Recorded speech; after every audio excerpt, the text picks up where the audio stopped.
The massive war room of the Zephyrian Empire buzzed with excitement. Admiral Vexthor stood before the giant star map, his scaled hands clasped behind his back as he studied the glowing dots that marked their latest conquest targets. The Zephyrians had built their empire by crushing weaker species, and business had been very good lately. "Admiral," called out Lieutenant Zekmar from his station, "we've intercepted more transmissions from that primitive world in the Sol system."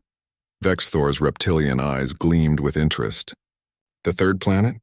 What are these creatures broadcasting now?" The lieutenant's claws clicked across his control panel. Music, entertainment programs, and something they call news broadcasts. Their technology appears even more primitive than we first thought. They're still using radio waves for most communication. A rumbling laugh echoed through the war room. "Radio waves? By the void, they might as well be banging rocks together." Vexthor turned to address his officers. "How many ships did we use to conquer the Altair colonies?" 50 warships, sir. The Altarians had basic plasma weapons and energy shields. And these humans? Sir, their most advanced weapons appear to be chemical explosives. They don't even have proper energy shields. Intelligence suggests they've barely begun exploring their own star system. Vexthor's scarred face twisted into what passed for a smile among his species. "Perfect. The Emperor has been demanding more slave worlds for the mining operations. These humans will make excellent workers once we break their spirit."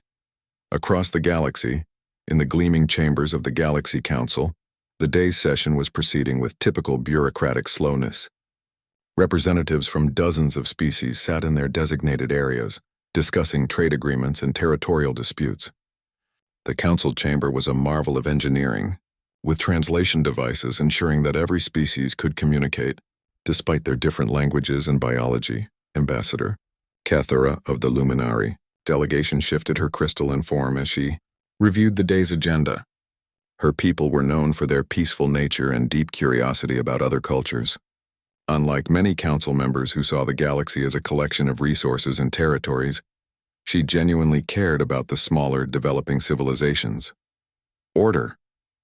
Order!" called the council speaker, his tentacles waving for attention. "We now hear from the Zephyrian delegation regarding their expansion plans." General Morgax stepped forward, his massive frame casting shadows across the chamber floor. The Zephyrians always sent military representatives to council meetings, a habit that annoyed the more diplomatic species.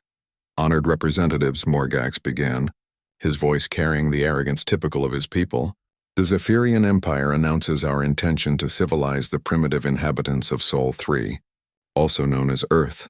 A few murmurs rippled through the chamber, but most representatives barely looked up from their data tablets. New conquest announcements were routine business for the council. Ambassador Cathara, however, sat up straight. "General, may I ask if you've conducted proper cultural studies of this species?" Morgax's laugh was harsh and dismissive. "Cultural studies? Ambassador, these creatures haven't even achieved faster than light travel. They're barely past the Stone Age by galactic standards. Our xenobiologists estimate they've only had basic technology for a few thousand of their planetary years. But their transmissions," Cathara pressed. "I've studied some of their broadcasts. Their art, their music, their literature shows remarkable complexity and creativity. Perhaps diplomatic contact would be more appropriate than military conquest." The chamber filled with the equivalent of chuckles from various species. Councillor Thextan of the Trade Federation spoke up, his metallic voice ringing clearly. "Ambassador Cathara, with respect, your people always advocate for peaceful contact. But primitive species require strong guidance to join galactic civilization. The Zephyrians have proven methods." "Indeed," agreed Representative Quiltar from the Scientific Consortium. "These humans have shown no signs of advanced mathematics, quantum mechanics, or even basic energy manipulation. They're burning fossil fuels for energy. Such a species needs supervision to prevent them from destroying their planet before they can contribute to galactic society." Cathara's crystalline form dimmed slightly, a sign of distress among her people. "I still believe we should observe them longer.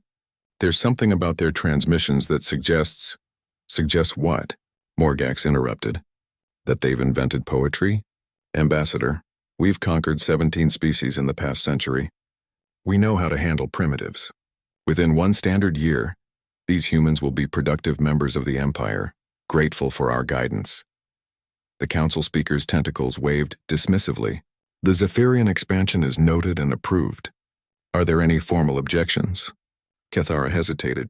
To formally object, she would need evidence of advanced civilization or a formal request for protection from the species in question. The humans had never contacted the Galaxy Council, probably didn't even know it existed. No formal objections, she said quietly. Excellent. General Morgax, you may proceed with your civilizing mission. Next agenda item. Back in Zephyrian space, Admiral Vexthor was finalizing his battle plans. The holographic display showed the Sol system in perfect detail, compiled from long-range sensor data and intercepted human transmissions. 300 ships should be more than sufficient, he told his staff. The humans have 9 major population centers and several smaller settlements. We'll demonstrate our power by destroying one of their cities from orbit, then demand surrender. Standard protocol. Captain Helmus studied the tactical display. Admiral, should we be concerned about their defensive capabilities? Even primitive species sometimes have surprising weapons. Captain, look at their technology level. They're using chemical rockets to barely reach their own moon. Their military forces carry small projectile weapons. They don't even have energy shields protecting their cities. Vexthor gestured at the display. Our smallest frigates have weapons that could level their largest cities. This won't be a battle, it will be pest control. The preparation took several weeks. The Zephyrian fleet gathered at the edge of their territory. Each ship a kilometer-long engine of destruction. The crews were excited at the prospect of an easy victory. Conquering the Altair colonies had required actual fighting. This would be a simple demonstration of superior power. As the fleet prepared to enter hyperspace, Admiral Vexthor sent a final message to Zephyrian Command. Beginning transit to Sol system. Expect confirmation of human surrender within 1 standard week. This species will make excellent workers for the Outer Rim mining operations. What the Zephyrians didn't know, what none of the galactic powers knew, was that their long-range sensors had been carefully fooled. The radio transmissions they intercepted were real, but they were only a tiny fraction of human communication. The primitive rockets they observed were real, but they were museum pieces, carefully maintained for the benefit of any watching eyes. Deep in hidden bunkers across Earth, human scientists and military leaders watched the approaching Zephyrian fleet with grim satisfaction. Humanity had been preparing for this day for longer than the Zephyrian Empire had existed. The waiting was almost over. Dr. Sarah Chen, Earth's lead xenodiplomat, reviewed her briefing materials one final time. Estimated fleet strength? She asked her aide. 300 warships, conventional plasma weapons, and energy shields. Typical Zephyrian intimidation force. And they think we're primitives? Their intelligence reports suggest they believe we're still in the early industrial age. They have no idea what they're flying into. Dr. Chen smiled coldly. Then it's time to give them an education. Signal all defense stations. Operation Homecoming is now active. The Zephyrian fleet jumped to hyperspace, confident in their overwhelming superiority. They had no idea they were flying straight into the most sophisticated trap in galactic history. The Zephyrian fleet dropped out of hyperspace at the edge of the Sol system, their massive ships casting long shadows in the light of the yellow star. Admiral Vexthor stood on the bridge of his flagship, the Dominator, watching the tactical displays update with sensor data from the mysterious system ahead. Report, he commanded, his scaled hands gripping the command rail. Lieutenant Zekmar's voice carried a note of confusion. Sir, we're detecting some unusual readings. The asteroid belt shows signs of extensive mining operations, and there are structures throughout the system that don't match our intelligence reports. Structures? What kind of structures? Unknown, sir. They appear to be some sort of industrial installations, but the energy signatures are strange. They don't match any known technology in our databases. Admiral Vexthor's eyes narrowed. Abandoned alien installations, most likely. The galaxy is full of dead civilizations that left their junk behind. Focus on the third planet. What are the humans doing? The sensor operator worked frantically at his station. Sir, I'm having trouble getting clear readings on Earth itself. There's some kind of interference, like a sensor shadow, but I can confirm multiple orbital installations and what appears to be a significant space-based infrastructure. Impossible. Our intelligence clearly showed these creatures barely achieved orbital flight. Sir, I'm reading the data correctly. There are hundreds of installations in Earth orbit, and the energy outputs are enormous. These don't look like primitive structures. Vexthor felt the first stirring of unease. In 30 years of conquest, he had learned to trust his instincts, and something about this system felt wrong. Send out the standard surrender demand. Let's see how these primitives respond to proper authority. The communication officer opened a channel on all known frequencies. Attention, primitive inhabitants of Sol 3. This is Admiral Vexthor of the Zephyrian Empire. By order of Emperor Mulgaxan the Conqueror, your world is now under Imperial protection. Surrender immediately and accept civilized rule, or face the consequences of resistance. The bridge fell silent as they waited for a response. Primitive species usually either tried to run, started shooting with their pathetic weapons, or begged for mercy. None of those options were particularly interesting. What they didn't expect was a calm, professional voice answering in perfect galactic standard. Good morning, Admiral Vexthor. This is Dr. Sarah Chen of Earth. We appreciate your visit to our system, but we must respectfully decline your generous offer of Imperial protection. We're quite happy managing our own affairs. The bridge erupted in surprised murmurs. Admiral Vexthor stared at the communication panel as if it had suddenly grown tentacles. How do you know Galactic Standard? He demanded. Oh, we've been studying galactic languages for quite some time. We're very good at languages. Now, Admiral, we really must insist that you turn your fleet around and leave our system. This is the only warning you'll receive. On the main screen, Dr. Chen's image appeared. She was a small human female with dark hair and calm eyes that seemed far too knowing for a member of a primitive species. She wore simple clothing and sat in what appeared to be a comfortable office, not a military command center. Warning? Vexthor's voice rose to a roar. You dare threaten the Zephyrian Empire? We have 300 warships. You don't even have proper space travel. Dr. Chen's expression didn't change. Admiral, appearances can be deceiving. We strongly recommend you reconsider your position. Impossible. Vexthor turned to his weapons officer. Target one of their orbital installations. Something small and isolated. Let's show these primitives what real power looks like. The weapons officer hesitated. Sir, which installation? The sensors are showing dozens of structures, and some of them are giving off energy readings that... I don't care about their energy readings. Pick one and destroy it. A beam of concentrated plasma lanced out from the Dominator, crossing the void toward what appeared to be a simple orbital platform. The beam was powerful enough to vaporize a small moon. It struck the target directly and simply disappeared. The platform sat unchanged, as if the most powerful weapon in the Zephyrian arsenal had been nothing more than a flashlight beam. The bridge fell completely silent. Admiral Vexthor stared at the tactical display, watching the replay of their weapons simply vanishing against the human installation. Dr. Chen's voice came through the speakers, still perfectly calm. That was quite impressive, Admiral.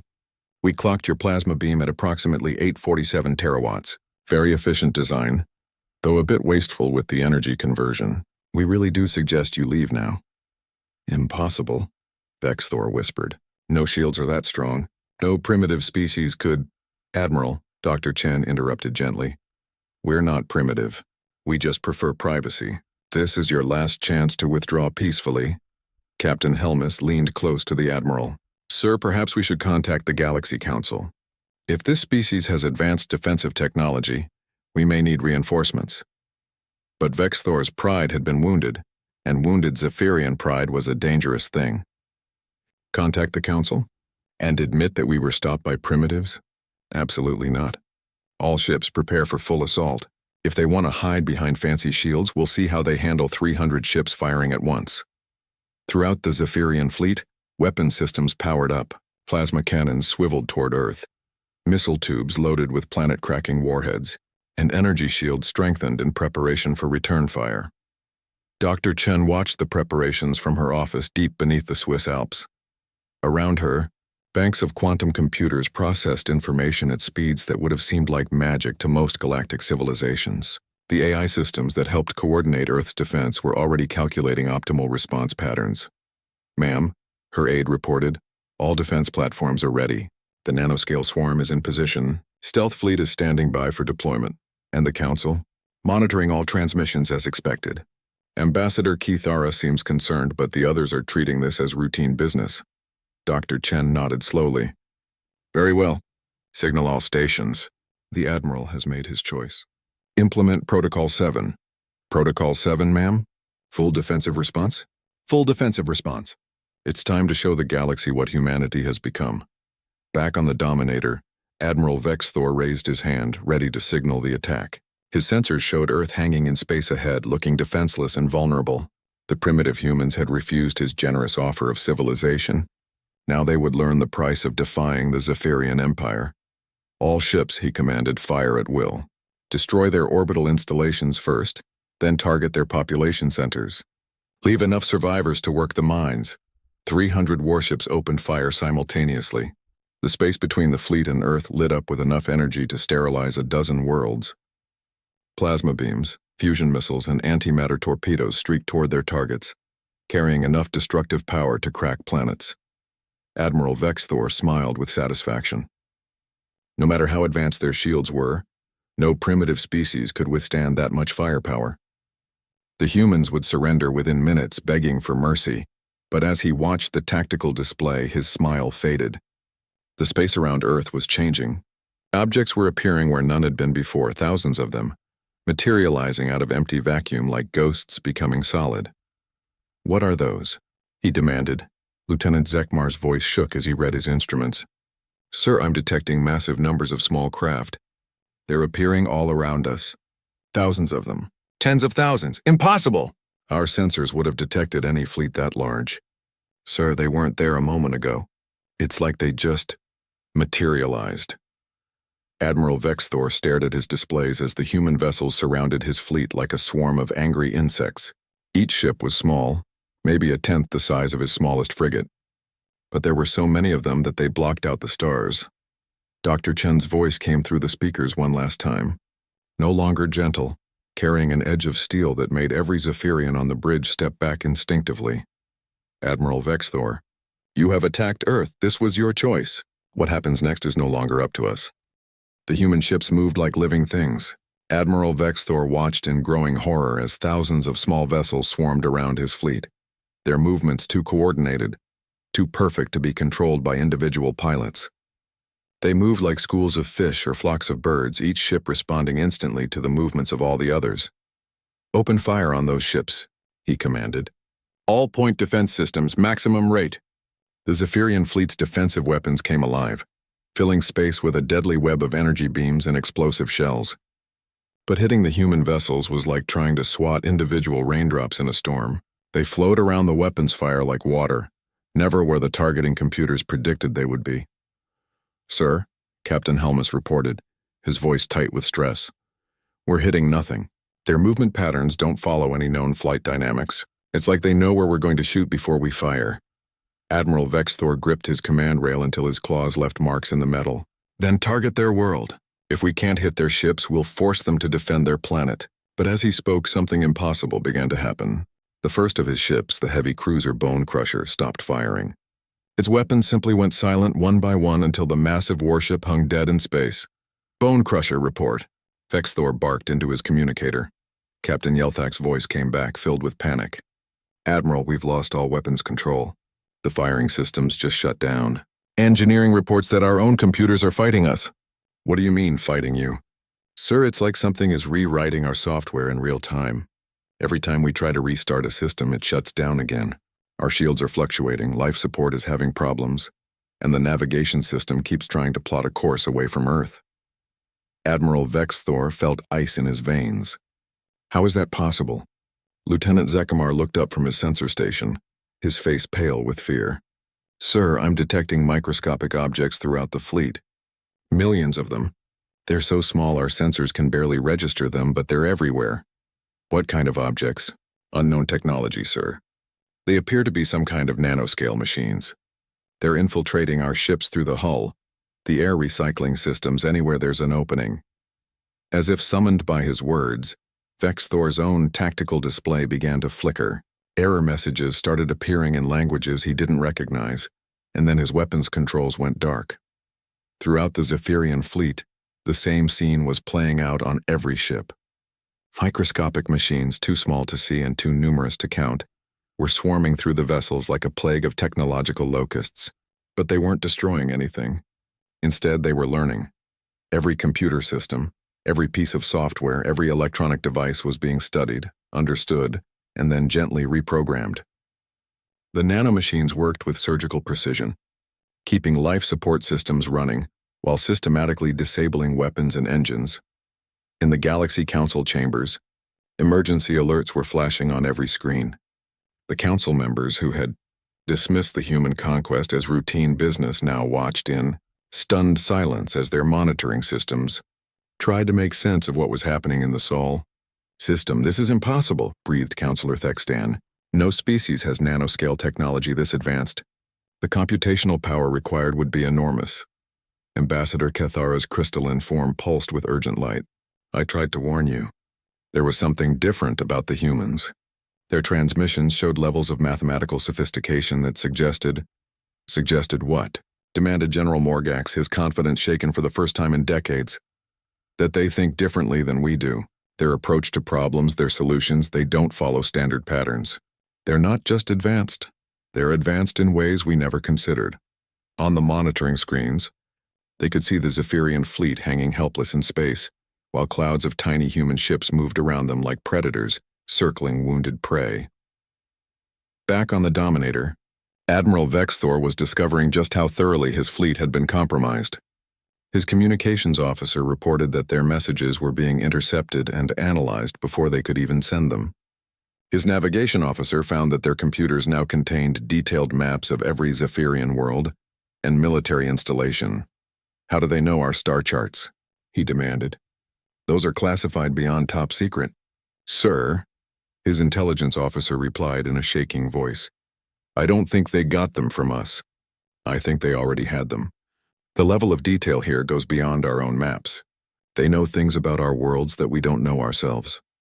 Dr. Chen's voice filled the bridge again, as calm as if she were discussing the weather. "Admiral, your ships are no longer under your control. We're not going to hurt anyone, but your fleet is effectively disabled. Your weapons won't fire, your engines won't start, and your communications are being monitored. We suggest you listen carefully to what we have to say." "Impossible," Vexthor snarled. "No primitive species could—" "Admiral," Dr. Chen interrupted gently. "We're not primitive. We never were. We just prefer to be left alone. For the past several centuries, we've been very careful to give the galaxy the impression that we're a young, developing species. It was easier than dealing with the complications of being discovered." "What are you?" "We're human, Admiral.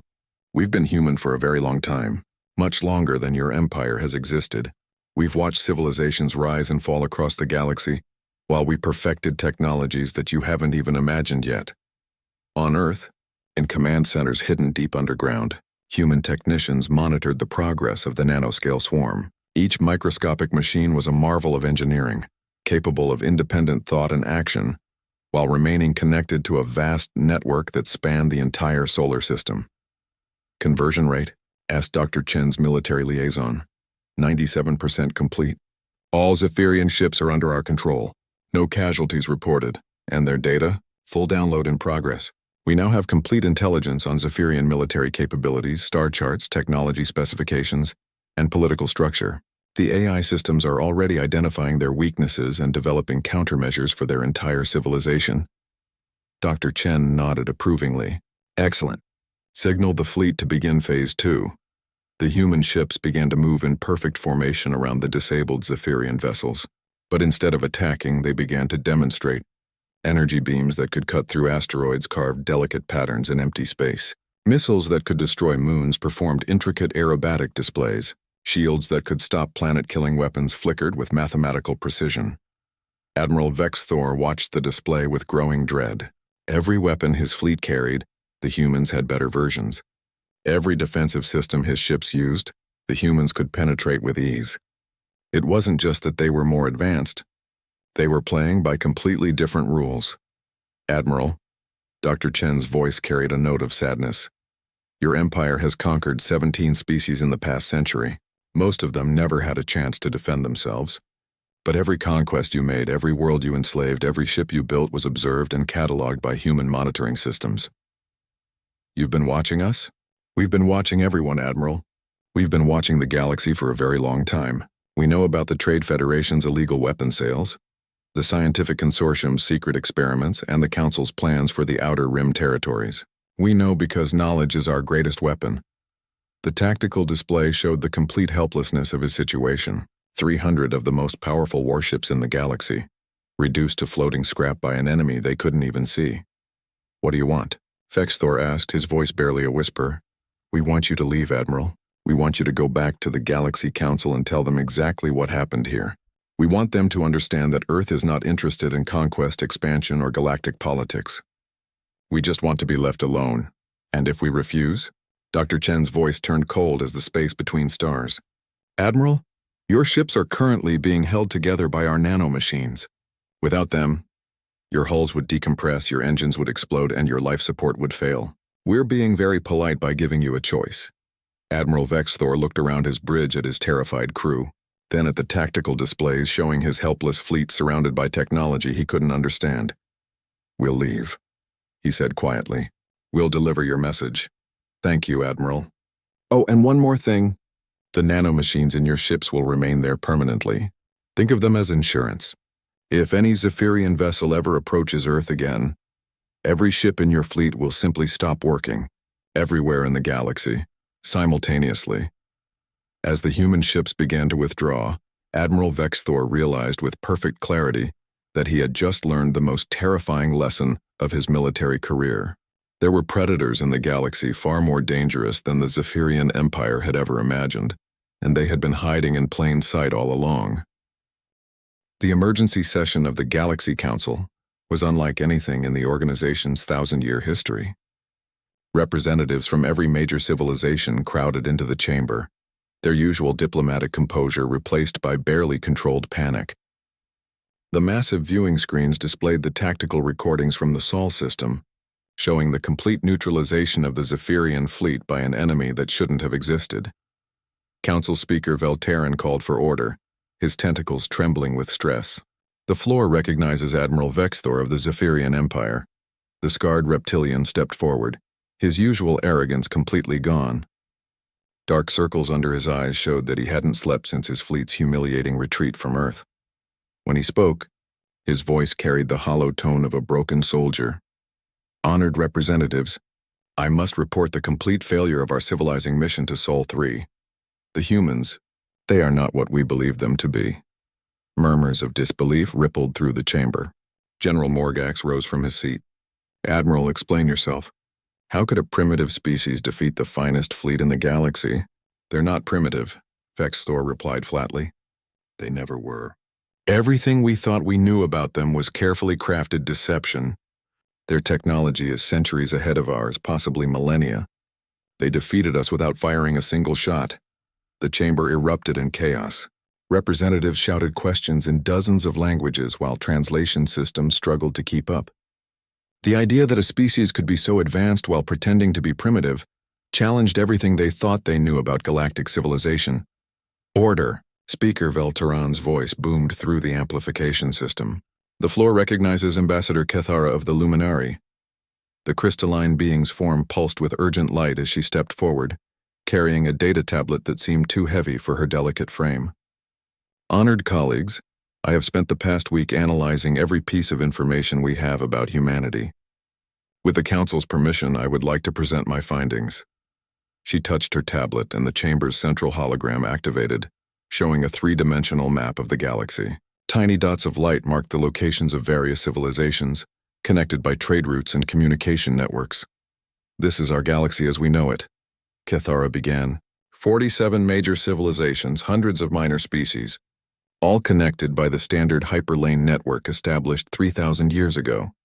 The hologram shifted, and new connections appeared between star systems, far more complex than the known network.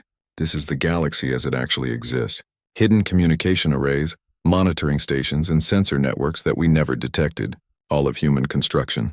The chamber fell silent as the implications sank in. The network was vast, touching every major civilization and extending into regions of space that the Council considered unexplored. "Impossible," breathed Councillor Thextan.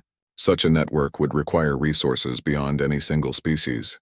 The energy requirements alone would be manageable," Kethara continued, "if you had access to technologies we've never developed. Quantum processing systems that make our best computers look like counting stones. Energy conversion methods that approach theoretical maximum efficiency. Materials engineering that creates substances stronger than anything in our periodic tables. She touched her tablet again, and the hologram changed to show human transmissions over time. We assumed their radio broadcasts were primitive because we didn't understand what we were seeing. What we thought were entertainment programs were actually testing protocols for advanced AI systems. Their news broadcast contained mathematical proofs disguised as statistical analysis. Their music included frequency patterns that served as communication protocols. General Morgax leaned forward aggressively. You're suggesting they've been lying to us for centuries? Not lying, General, hiding. There's a difference. They've been very careful to maintain the illusion of a developing civilization while building the most sophisticated monitoring network in galactic history. Ambassador Cathara touched her tablet once more, and the hologram shifted to show historical data. I've traced references to humanity in our oldest archives. They appear in records going back over 5,000 years, always as observers, never as participants.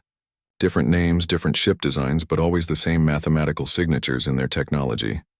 5,000 years? Speaker Veltaran's tentacles went rigid with shock.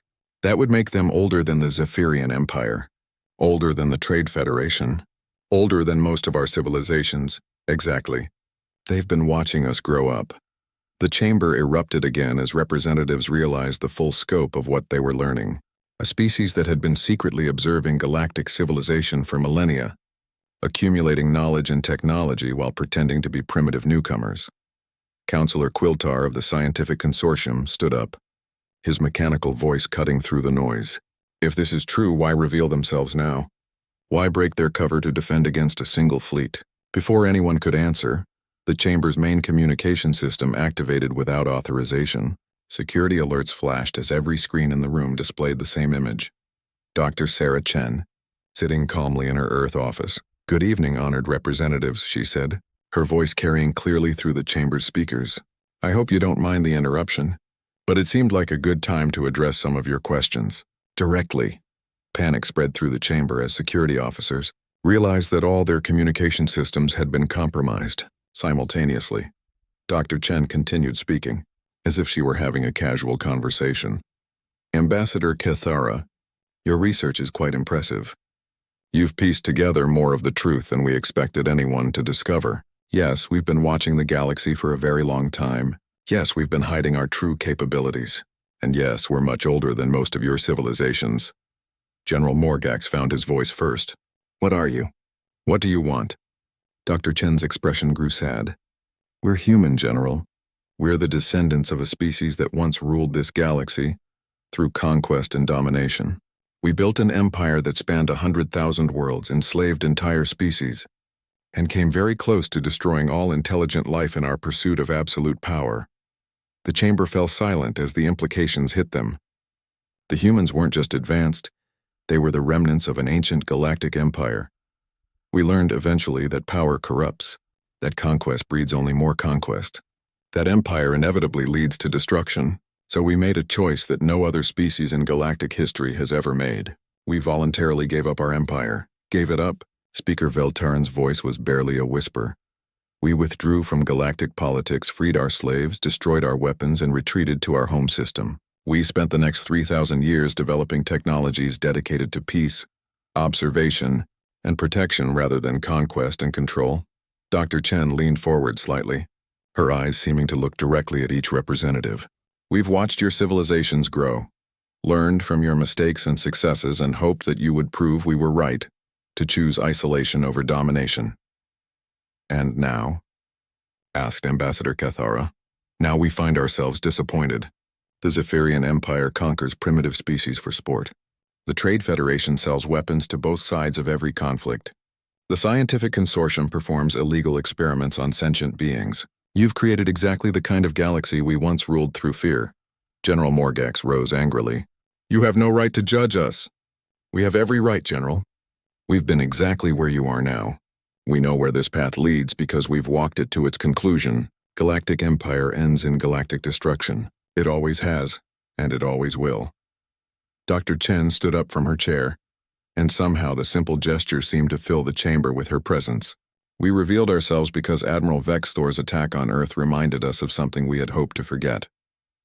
When someone threatens our home, we remember exactly why the galaxy once feared the name human. What do you want from us? Speaker Velteran asked. Nothing, Dr. Chen replied. We want nothing from you, nothing from the galaxy, nothing from galactic civilization. We just want to be left alone. But we also want you to understand that we are watching. We see every conquest, every atrocity, every species driven to extinction by imperial ambition. And if we refuse to change?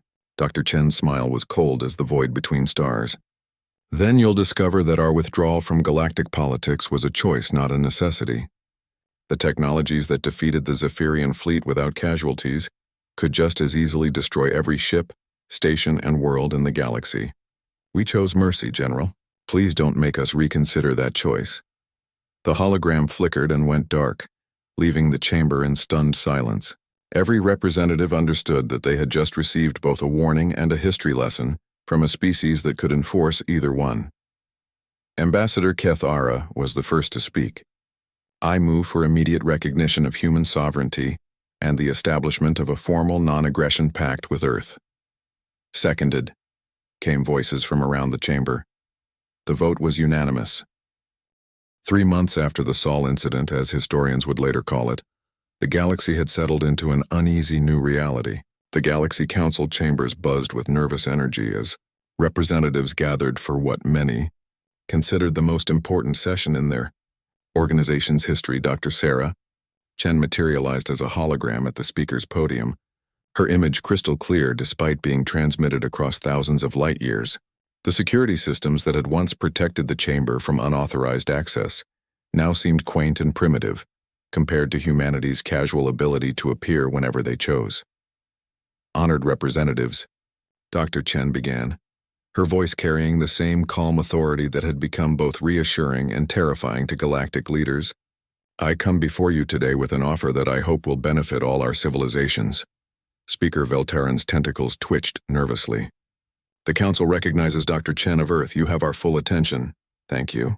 Over the past 3 months, our monitoring systems have continued their observations of galactic civilization. We've watched your response to the revelation of humanity's true nature, and we've been impressed by many of your choices. Dr. Chen gestured, and a holographic display showed various star systems throughout the galaxy. The Zephyrian Empire has ceased all conquest operations and has begun negotiations to free previously enslaved species. The Trade Federation has implemented new restrictions on weapon sales to conflict zones. Several scientific consortium research programs that violated sentient rights have been terminated. General Morgax, who had become a reluctant advocate for military restraint since the Sol incident, shifted in his seat. Dr. Chen, these changes came about because every species in the galaxy now fears human retaliation. That's not reform, it's intimidation. You're absolutely correct, General. Fear is not a sustainable foundation for peace. That's why I'm here today with a different approach. The holographic display changed to show detailed technical schematics and scientific data that made the assembled scientists gasp in recognition. Energy equations that promised unlimited clean power, medical technologies that could cure diseases thought incurable, manufacturing processes that could end scarcity across the galaxy. These are solutions to problems that have plagued galactic civilization for centuries, Dr. Chen explained. The energy crisis affecting the Centauri colonies could be solved with fusion reactors based on our designs. The plague spreading through the Rigel system could be stopped with medical nanites that we developed decades ago. The structural failures in your deep space installations could be prevented with materials we consider routine construction supplies.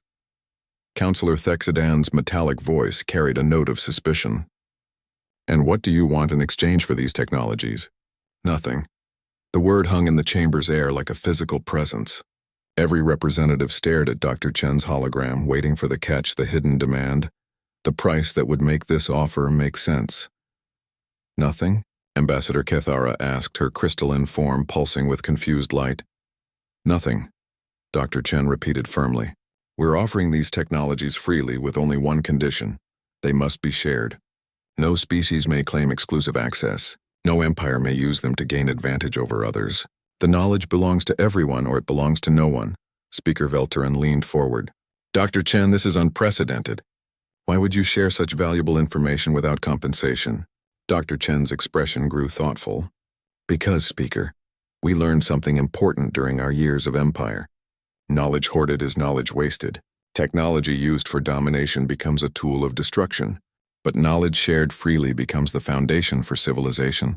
She gestured again, and the hologram showed images of Earth itself.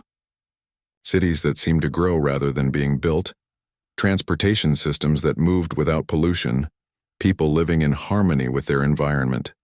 This is what we built after we abandoned conquest, not through domination of other species, but through the patient application of knowledge to the problems of existence. We could have continued expanding, continued conquering, continued building empire. Instead, we chose to build paradise. General Morgak spoke up again. And now you want to share paradise with us? We want to give you the tools to build your own paradise, General. Each species, each world, each civilization according to its own nature and needs. We're not offering to rule you or guide you or make your choices for you. We're offering to remove the barriers that prevent you from making better choices. Counselor Quiltar of the Scientific Consortium raised a mechanical hand. Dr. Chen, some of these technologies are so advanced that we may not be ready for them. The social disruption could be enormous. That's true, Counselor, which is why we're also offering something else. The hologram changed to show star charts with new markers scattered throughout the galaxy. Educational facilities. Think of them as universities staffed by human instructors, where your scientists and engineers can learn not just how to use these technologies, but how to understand them, improve them, and develop new technologies based on them. The implications were staggering. Not just advanced technology, but the education to use it wisely. Not just solutions to current problems, but the knowledge to solve future problems independently. Ambassador Kethara stood up slowly. Dr. Chen, what you're offering could transform galactic civilization completely. It could end war, end scarcity, end the territorial conflicts that have defined our politics for millennia. Why now? Why reveal yourselves and offer this? Dr. Chen was quiet for a long moment, and when she spoke, her voice carried a weight of centuries. Because we're dying, Ambassador. Shocked silence filled the chamber. Not physically, Dr. Chen clarified. Our bodies are healthy, our civilization is stable, our technology continues to advance. But we're dying culturally. We've spent 3,000 years in isolation, watching the galaxy grow up without us. We've become observers rather than participants, historians rather than creators. She paused, looking around the chamber at representatives from dozens of species. We miss being part of something larger than ourselves. We miss the chaos and creativity and unpredictability that comes from interacting with other species. We miss having friends and allies and even rivals. But we can't return to galactic civilization as conquerors. We've been down that path and it leads to darkness. So instead, she continued, we're offering to return as teachers, to share what we've learned during our isolation, and to learn from what you've discovered during our absence, to be part of the galaxy again, but as partners rather than rulers. Speaker Velteron's tentacles moved in complex patterns that indicated deep thought. And if we refuse? If we decide that your offer is too dangerous, too disruptive, then we'll respect your choice and return to our isolation. The nanomachines in the Zephyrian fleet will remain as insurance against future attacks on Earth. But otherwise, we'll disappear again. You'll go back to the galaxy you knew before the Sol incident, and we'll go back to watching from the shadows. The chamber fell silent as representatives considered the offer. Advanced technology that could transform their civilizations, shared freely with no strings attached. Educational opportunities that could advance their understanding by centuries. A chance to learn from the most advanced species in the galaxy. All they had to do was trust the same species that had once ruled the galaxy through conquest and fear. General Morgax was the first to speak. Dr. Chen, the Zephyrian Empire formally accepts your offer. We pledge to share any technologies we receive and to send our brightest scientists to your educational facilities. The Trade Federation accepts as, well, declared Counselor Thextan. Scientific Consortium accepts. With gratitude, added Counselor Quiltar, one by one. Every representative voiced their acceptance. Ambassador Kethara spoke last. Dr. Chen, on behalf of the Luminari people, we not only accept your offer, but we welcome humanity back to galactic civilization. The galaxy is a better place with you in it. Dr. Chen smiled, and for the first time since her initial appearance, she looked genuinely happy. Thank you, all of you. The first educational facility will be established in neutral space within 6 months. The technology transfers will begin immediately. She paused, looking directly at the camera that was broadcasting to billions of beings across the galaxy. To all the species listening to this transmission, human and non-human alike, this is the beginning of a new age. Not an age of empire or conquest, but an age of cooperation and shared growth. We've all made mistakes in the past, but the future is unwritten. The galaxy is vast enough for all of us to flourish.